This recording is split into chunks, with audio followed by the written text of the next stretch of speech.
Господи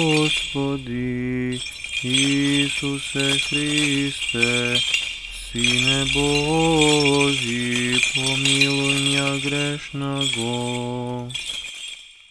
I Sina i Svetio Duh. Amin. Возлюбени во Христа Бога, братя и сестри. Еве, Светото Богоявление веќе зад нас, а ние се движиме напред по патот, животниот пат, животната патека, по која што се движеше и историскиот Христос, воплотениот Логос Божи, Богочовекот Христос. Следна литургиска станица, каде што ќе треба да застанеме и да се радуваме големиот христијански празник Сретени. А денеска Светата Црква Божја на тој пат кон Сретение или до Сретение ги празнува големите светила на Светата Црква Божја, преподобниот Отец наш Теодосий, кој што се празнуваше неколку дни предходно, но ние од посебни причини за нас го одложивме неговото празнување за денес.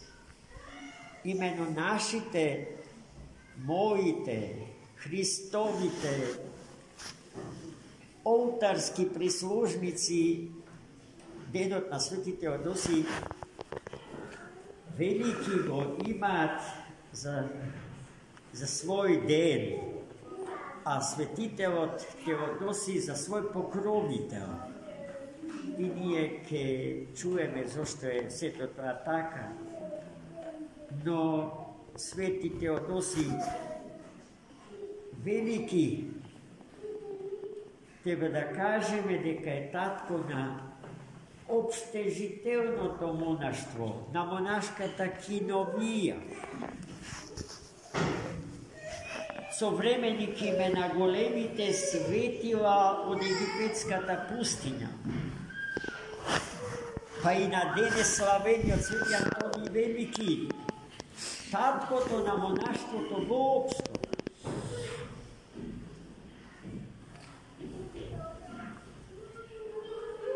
Потоа, еве за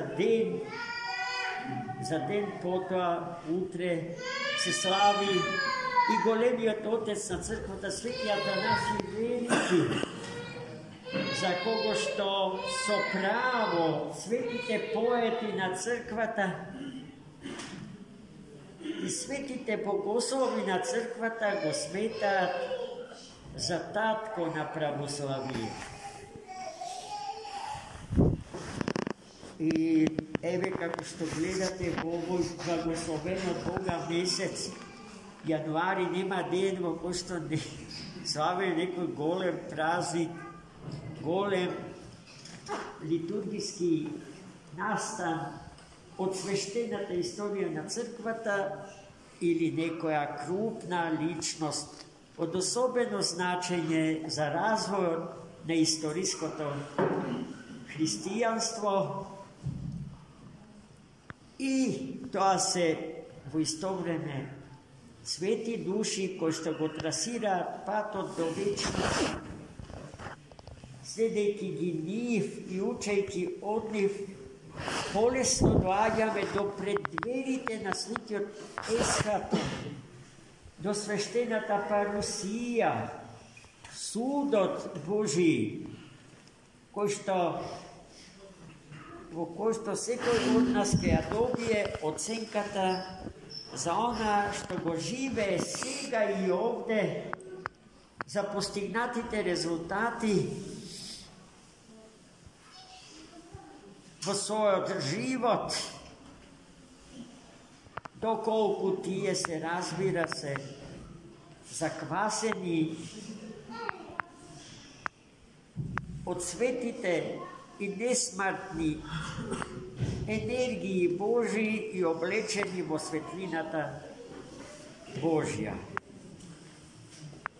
Vedeš, žitje to na sveti Teodosi, veliki pokrovitelj na našite oltarske prislužnici, je možne, interesno. Ako sudime spored njegovo telesno poteklo, to je mu pripada na grčki narod. Iako svetitelite nikogaš ne dozvolува да бидат заробени во матриците на биолошката природа. Тие се секогаш над и ги пробиваат сите граници чие потекло е историско. Свети Теодоси тргнал во потрага по живиот Бог, бил длабоко умен, одлично воспитан и образован човек и на тој пат до Бога тој го засакал монашкиот стил на живење, особено го сакал еден од најтешките монашки подвизи столпништвото. И за таа цел не се штедел себе си патувал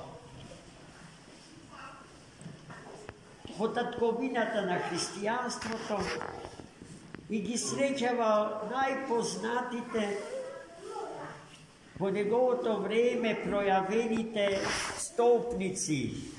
Меѓу нив секако најугледен е свети Симеон Столпник, со кого што лично се знае, често разговара на тешки теолошки прашања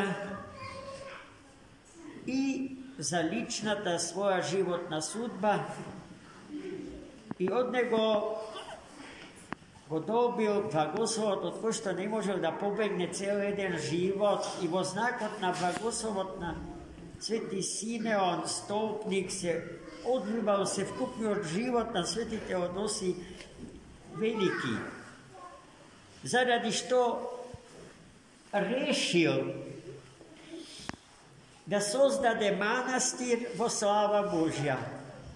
Но карактерот на тој манастир да не биде ниту еремитски, пустиножителски, ниту столпнички, туку киновиски, односно соборен, заеднички, заедница на монаси да создаде, но не знаел каде да го подигне тој манастир. И затоа тој ја зел каделницата символ за служењето во Светата Црква, ставил во каделницата незапалено жарче и врз жарчето темја и се предал на светата молитва и го молел Господа да му го покаже местото каде што треба да го согради манастир. И така би, свети Теодоси тргна, не сомневајки се дека Господ ќе му го покаже тоа место. И кога стигнал на местото што Бог му го определи за таа цел, јагленчето се само запали, а темјанот почна мирисно да го навестува присуството на небото овде на земјава. И свети Теодоси на тоа место го согради својот манастир, бидејќи беше харизматичен, заради фактот дека во неговиот живот не постоел раскол помеѓу зборот и делото. Набрзо околу него се собрале многу монаси од најразлично етничко потекло. И гледајте Свети Теодосий колку умно постапил. Тој благословил монасите од различно етничко потекло да соградат храм и на својот мајчин јазик да го слават секојдневно Господа во тој манастир, со кој што управувал Свети Теодосий. Но еднаш во неделата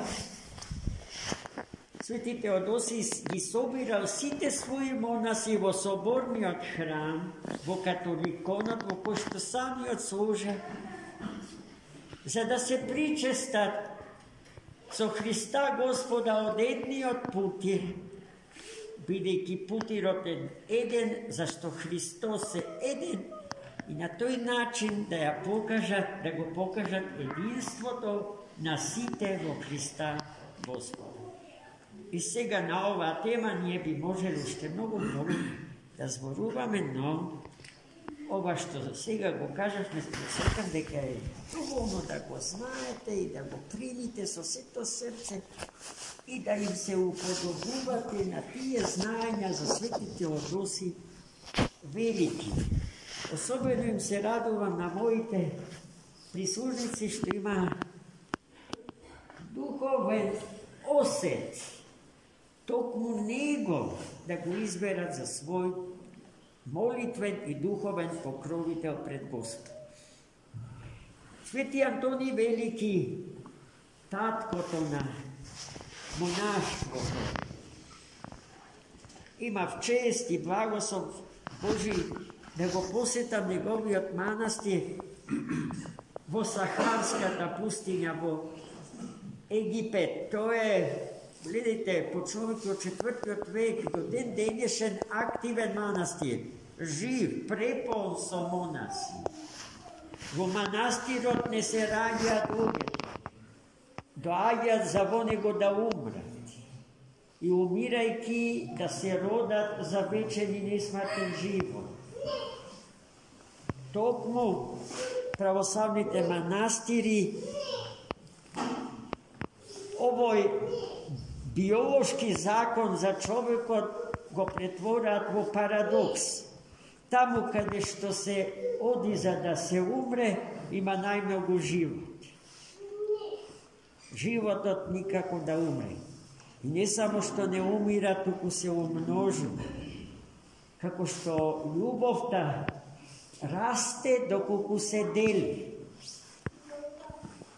По мерата од делењето на љубовта со другите, таа се умножува и возрастува по мерата од љубовта Божја.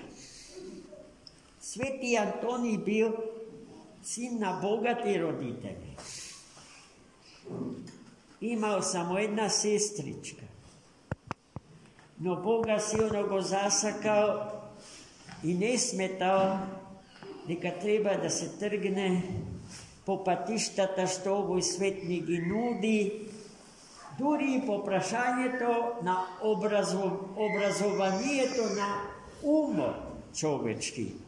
Тој немал потреба да се запише на големи универзитети и да се стекне со големо светско познавање на науките.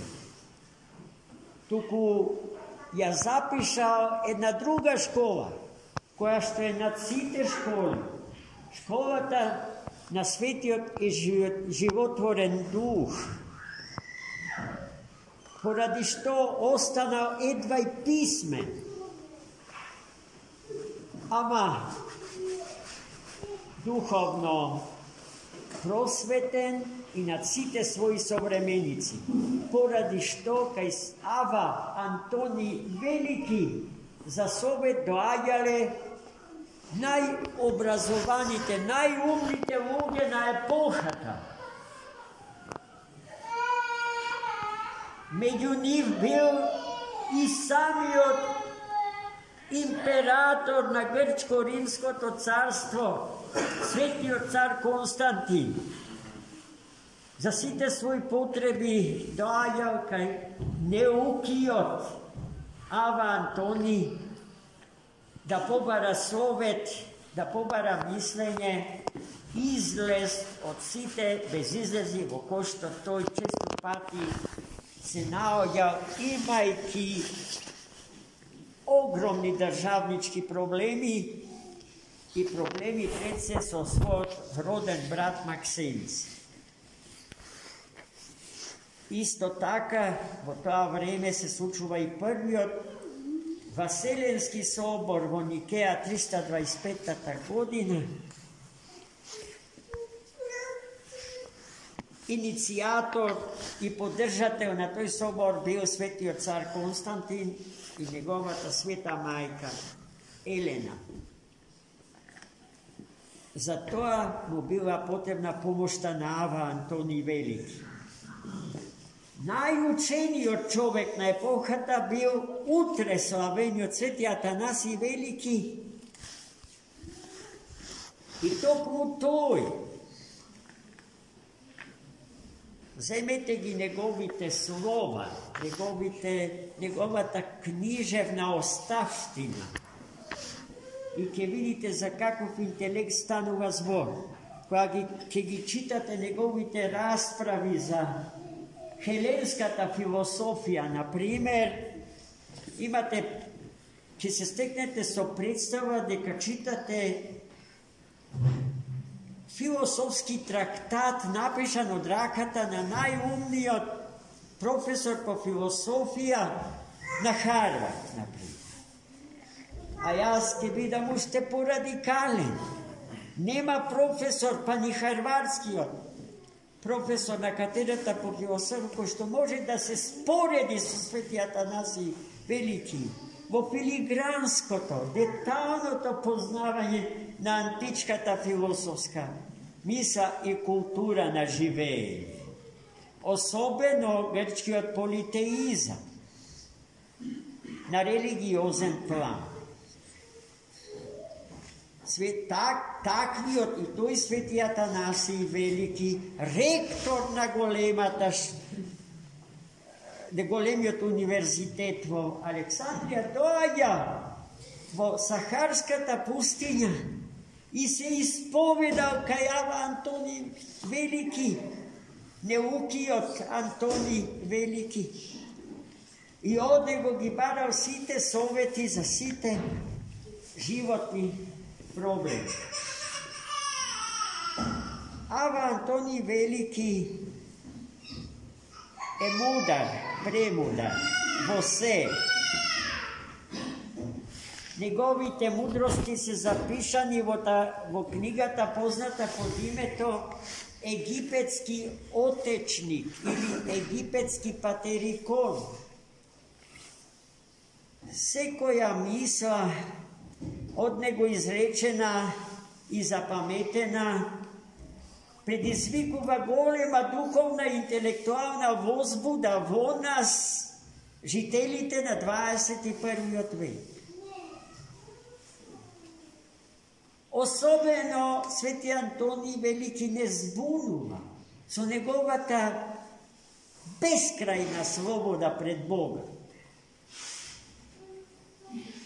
Како тој разговара со Бога и за Бога. А ние, кога не би го знаеле се ова што пред малку го кажавме, ќе помислиме дека е дрзок човек. А тој е слободен и таквите слободници, како што ги нарекува свети апостол Павле, му се мили на Бога.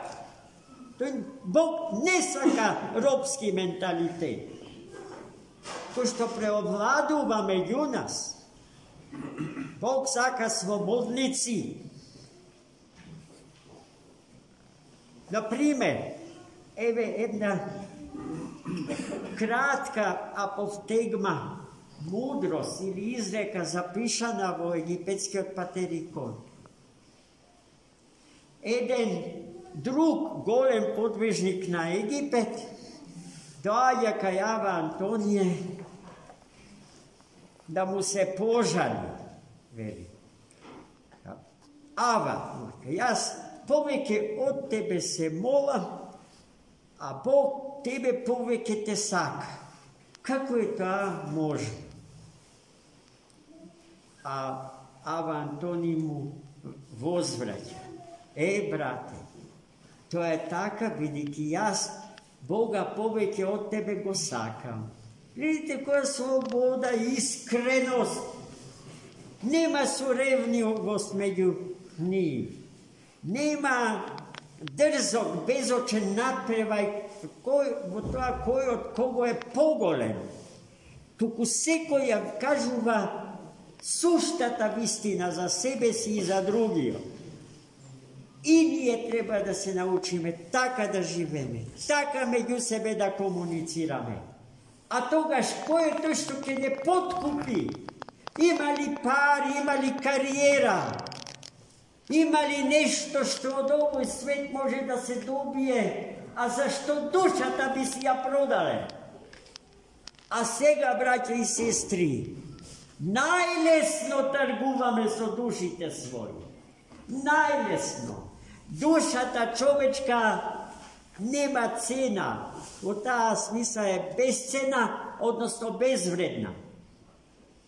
Zašto bezcena može da bide i preskapa, da nema cena, co što nešto to kego kupiti. Ali u slučaju dušata nema cena, veliki je bezvredna. I nije lesno vleguvame vodil, vo trgovija, so sobstvenata duša. So to, so što čovek od nikogaš nema da bide čovjek. I najmili moji, sve to je taka, zato što i sveti Teodosi, i sveti Antonij, za svoj primjer, go ima dnešnji od evangelski junak. Direktorot na carinskata služba v Erihon, Zakhej, bogoljubiv, imao potreba Boga da go pozna, imao potreba Boga da go vidi so svojite oči. I Hristos došao v Erihon, v njegovi grad. I to je došao, izlegao, da go vidi. No ne može, vidjeti, Hristos bio okružen od mnogo naroda.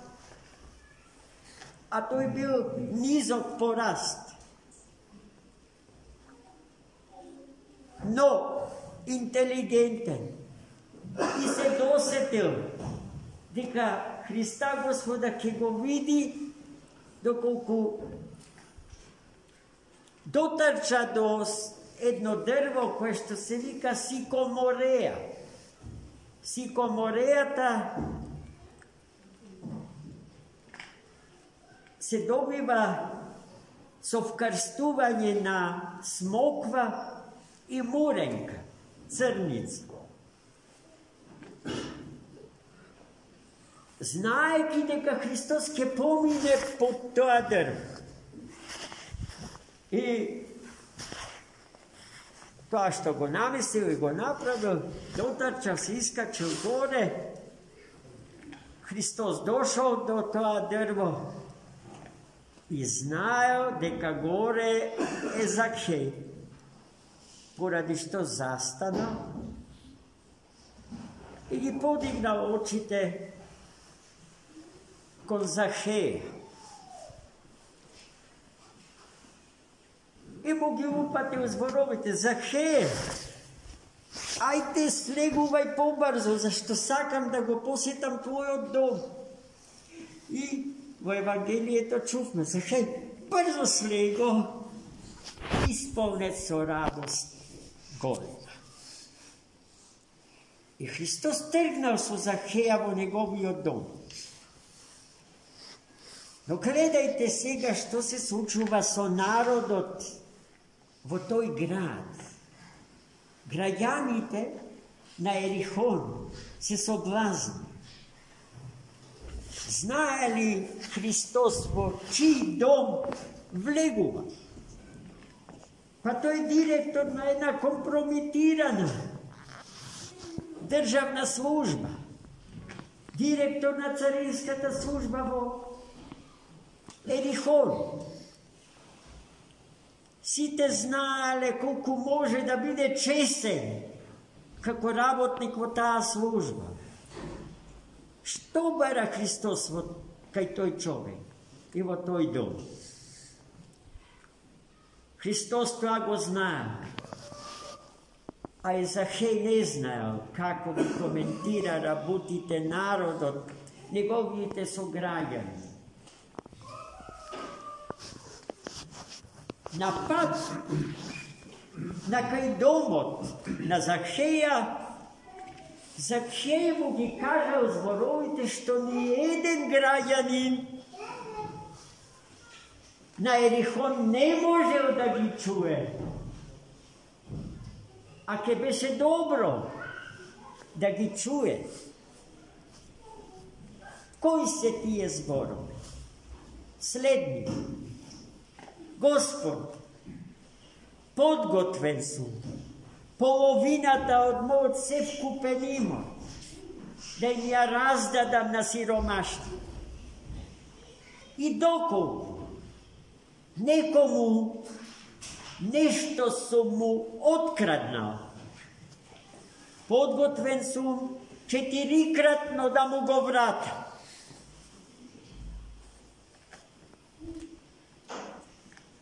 Гледајте, браќи и сестри, да се ставиме во ситуацијата на Захеј.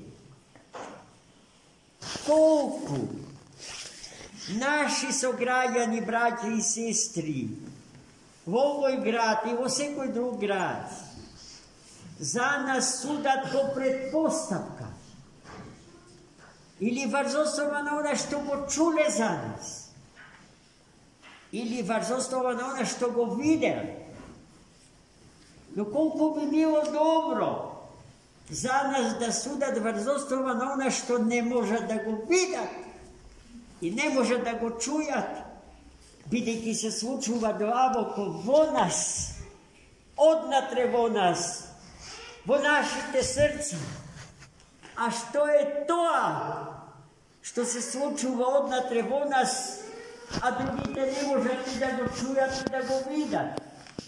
Нашето покаяние, браќа и сестри, нашето покаяние, кое што не менува, не преобразува во нови личности.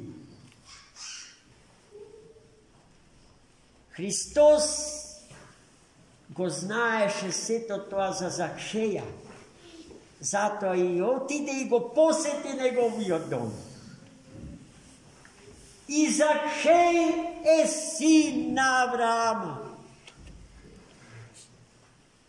Синот човечки дојде да ги спаси од паднатите, пазите. Па која е целта и каква е мисијата на Светата Црква денеска?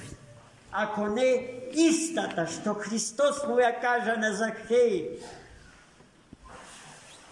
Сите сме деца Христови и најотпаднатите меѓу нас.